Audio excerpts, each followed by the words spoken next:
Arunima മിസ്സാണ്. Christmas എക്സാമിന്റെ time table നമ്മുടെ കയ്യിൽ കിട്ടിക്കഴിഞ്ഞു. ഇനിയുള്ളത് കൃത്യമായിട്ടുള്ള പ്ലാനിങ് ആണ്. നമുക്ക് എല്ലാവർക്കും അറിയാം, ഓരോ എക്സാം വരുന്ന സമയത്ത് അതുവരെയുള്ള നമ്മുടെ റുട്ടീനിൽ നിന്ന് കുറച്ചെങ്കിലും മാറ്റം നമ്മൾ എപ്പോഴും വരുത്തണം അല്ലേ? ആ ഒരു മാറ്റമായിരിക്കും നമ്മുടെ എക്സാമിന് എത്രത്തോളം ഗ്രേഡ് നമ്മൾ ഇംപ്രൂവ് ആവുമെന്ന് തീരുമാനിക്കുന്നത്.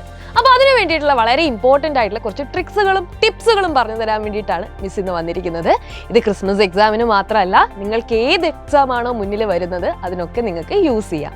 കൃത്യമായിട്ട് ആദ്യം ചെയ്യേണ്ട കാര്യം എന്ന് പറയുന്നത്, നമ്മുടെ എക്സാം ടൈം ടേബിളുമായിട്ട് നിങ്ങൾ എന്ത് ചെയ്യുക, ഒരു കൃത്യമായിട്ടുള്ള പ്ലാനിങ്, എക്സാം ടൈം ടേബിളിനോടൊപ്പം തന്നെ നിങ്ങളുടേതായിട്ടുള്ള ഒരു പ്ലാനിങ് ഉണ്ടാക്കുക.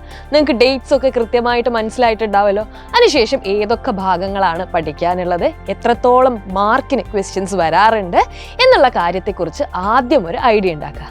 രണ്ടാമതായിട്ട് നിങ്ങൾ ഏറ്റവും ഇമ്പോർട്ടൻ്റ് ആയിട്ട് ചെയ്യേണ്ട കാര്യം, ഈ ഒരു കാര്യം ചെയ്യുകയാണെങ്കിൽ തന്നെ 50% മാർക്ക് നിങ്ങൾക്ക് കിട്ടിയെന്ന് നിങ്ങൾ ഉറപ്പിച്ചോളൂ. എന്താണ് ആ രണ്ടാമത്തെ കാര്യം?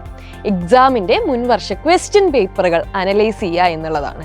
ഇപ്പം വരുന്നത് ക്രിസ്മസ് എക്സാം ആണ്. അപ്പോൾ ക്രിസ്മസ് എക്സാമിന് ഒരുപാട് വർഷത്തിലുള്ള ചോദ്യ പേപ്പറുകളുടെ ഒരു കളക്ഷൻ നമുക്ക് ഇൻ്റർനെറ്റിൽ നിന്നും അല്ലെങ്കിൽ സൈലത്തിൽ നിന്നും ഒക്കെ നിങ്ങൾക്ക് കിട്ടുന്നുണ്ടാവും. അത് കൃത്യമായിട്ട് ഫോളോ ചെയ്യുക. നമുക്ക് നമ്മുടെ ബാച്ചിലുള്ള മക്കളാണെങ്കിൽ നമ്മൾ ഓൾറെഡി ഒരു ക്വസ്റ്റ്യൻ പേപ്പർ കൊടുക്കുന്നുണ്ട്. അങ്ങനെയുള്ള എല്ലാ ക്വസ്റ്റ്യൻ പേപ്പറും കറക്റ്റായിട്ട് നിങ്ങൾ ഫോളോ ചെയ്യുക. അങ്ങനെയാണെങ്കിൽ തന്നെ ഒരു 50% മാർക്ക് നിങ്ങൾക്ക് കിട്ടിയെന്ന് നിങ്ങൾ ഉറപ്പിച്ചോളൂ.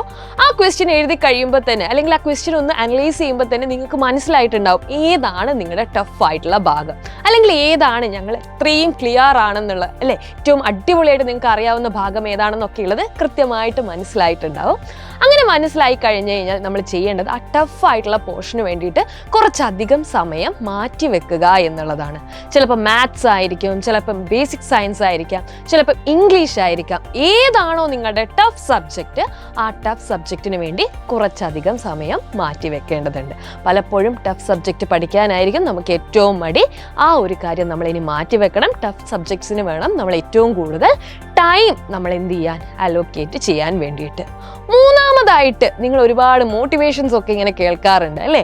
അതിൽ നിങ്ങൾ എവിടെയെങ്കിലും ഒക്കെ കേട്ട ഒരു കാര്യമായിരിക്കും അറ്റോമിക് ഹാബിറ്റ്സ് എന്ന് പറയുന്ന ഒരു പുസ്തകം. ആ പുസ്തകത്തിൽ ഒരു വാക്ക് പറയുന്നുണ്ട്, ഹാബിറ്റ് സ്റ്റാക്കിംഗ്. ഇത് കേൾക്കുമ്പോൾ നമുക്ക് എന്താണെന്ന് വലിയ ഐഡിയ ഒന്നും തോന്നത്തില്ല അല്ലേ?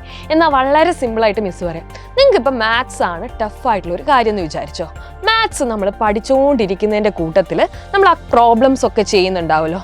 പ്രോബ്ലംസ് പഠിച്ചതിന് ശേഷം നമ്മൾ എന്ത് ചെയ്യുക, അതിൻ്റെ കൂടെ തന്നെ ഏറ്റവും ഇമ്പോർട്ടൻ്റ് ആയിട്ട് വേണ്ട ഫോർമുലാസ് കൂടെ ഒന്ന് ബൈ ഹാർട്ട് ചെയ്യുക.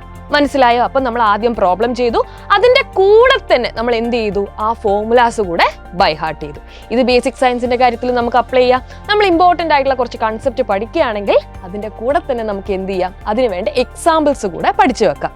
അങ്ങനെയാണെങ്കിൽ ആ ഒരു ഭാഗം അവിടെ കഴിഞ്ഞു. അപ്പോൾ ഏതെങ്കിലും ഒരു ഹാബിറ്റിൻ്റെ കൂടെ നമ്മൾ എന്ത് ചെയ്യുക, പുതിയൊരു ഹാബിറ്റ് കൂടെ കണക്ട് ചെയ്യുക എന്നുള്ളതിന് പകരം നമ്മളിവിടെ എന്ത് ചെയ്യുകയാണ്, നമ്മൾ പഠിക്കുന്ന ഭാഗത്തോടൊപ്പം നമുക്ക് വേണ്ട മറ്റൊരു കാര്യം കൂടെ നമ്മൾ എന്ത് ചെയ്തു, ചേർത്ത് വെച്ചു. അപ്പോൾ ഇങ്ങനെയുള്ള കുറച്ച് ടിപ്സുകൾ നിങ്ങൾ ഫോളോ ചെയ്യുകയാണെങ്കിൽ ഇപ്രാവശ്യത്തെ എക്സാമിന് നിങ്ങൾ ആഗ്രഹിക്കുന്ന ഗ്രേഡ് നിങ്ങൾക്ക് സ്വന്തമാക്കാം. അപ്പോൾ എല്ലാവരും എക്സാം ഒക്കെ അടിപൊളിയായിട്ട് എഴുതുക. നിങ്ങളുടേതായിട്ടുള്ള ഒരു പുതിയ ടൈം ടേബിൾ നിങ്ങൾ സ്റ്റാർട്ട് ചെയ്യുക. Reset your time table and get full marks in your exam. Bye-bye.